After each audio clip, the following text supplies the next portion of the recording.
Hello, friends. I am John, and I am the 3D 80s kid.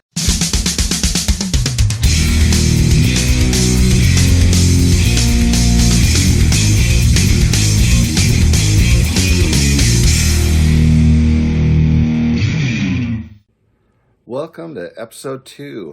In this episode, I'm going to take a closer look at another one of my favorite cards. As you can see, it's been pulled out of my case here, and we'll take a closer look at it. This is one of my first pickups since entering the vintage space a few months back, and one I'm enjoying seeing up on my wall every day. He's an all-time great, but had some hiccups in his career path that he could have had some even more special numbers. So following the view of the card, I'm going to take a deeper dive into what might have been statistically for this guy. So stick around and take a look. And here's the card, Mr. Ted Williams. Greatest hitter who ever lived, or so he dreamed of being, and he might very well have been. The guy was amazing. The stats he put up were astounding, and despite missing 5 years of his career to military service, even his counting stats are still pretty amazing. As you can see, this card is shifted a bit, and I don't mind that at all, because honestly, if this thing weren't miscut like that, there is no way I could afford a card that is this beautiful with the vivid colors, the registration on this thing. It feels like this thing, if it weren't so off-centered, that it would be a much higher grade. So I am very willing to accept this one in my collection with this gem mint off-centering here. And in fact, there's currently a buy it now from a very prominent consigner,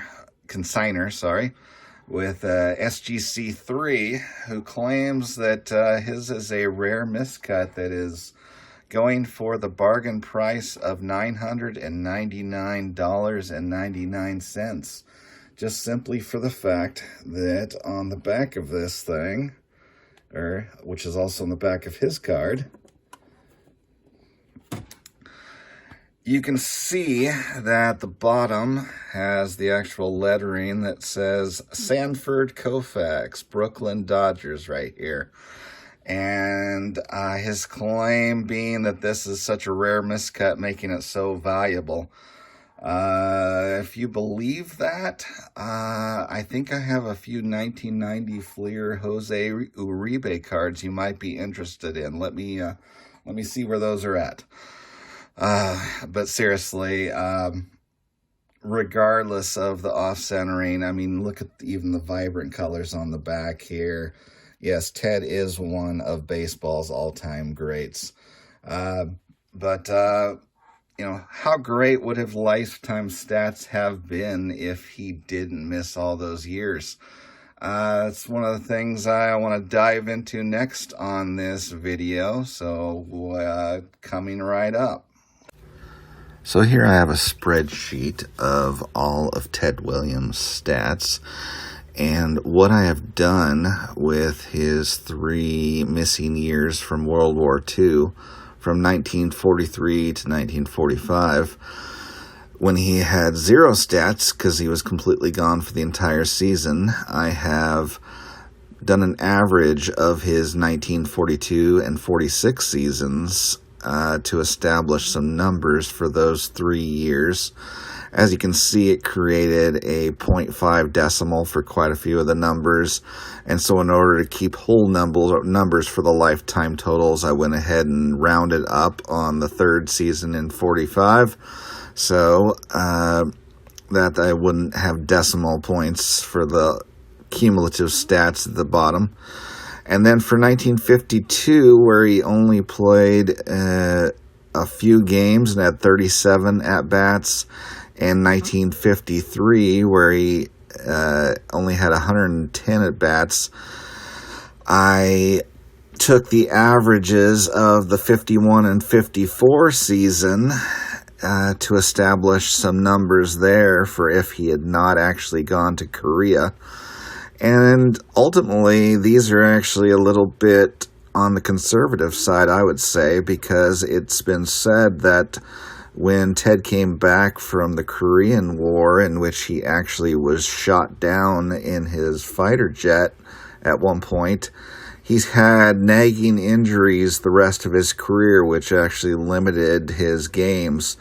And as you can see, his games played for all of those remaining seasons for the rest of his career, he missed quite a few. So in my what-if scenario here, it is actually he might have had even higher totals than what we're seeing if he had never gone and fought in Korea. But what we ultimately end up with is a guy who, while he had amazing average stats, having the 10th highest career batting average, the number 1 all-time on-base percentage, number 2 all-time in slugging, OPS and OPS plus behind Babe Ruth, his counting stats were not able to be as prolific. But under my what-if scenario, what if Ted had never gone to war, then he ends up being number 1 all-time in runs scored, RBIs, and walks. He ends up number 2 in total bases behind Hank Aaron. And then he also enters the top 10 in quite a few categories. All-time home runs, he would have ended up retiring the number 2 all-time. And even now with the Reuters on the list, he still would fall at number 6, just ahead of Willie Mays. And then also cranks up the chart on hits at 7 and doubles at 6. And ultimately having a lot more plate appearances to collect those key counting stats that everybody treasures for baseball. So Ted missed out on a lot with those years, and seems like he truly could have earned and been widely known for the moniker he wanted as the best hitter who ever lived, and many people believe he had that anyways, despite missing those years. But being a numbers guy, I'd like to just map out what might have been. So, hope you enjoyed this little exploration.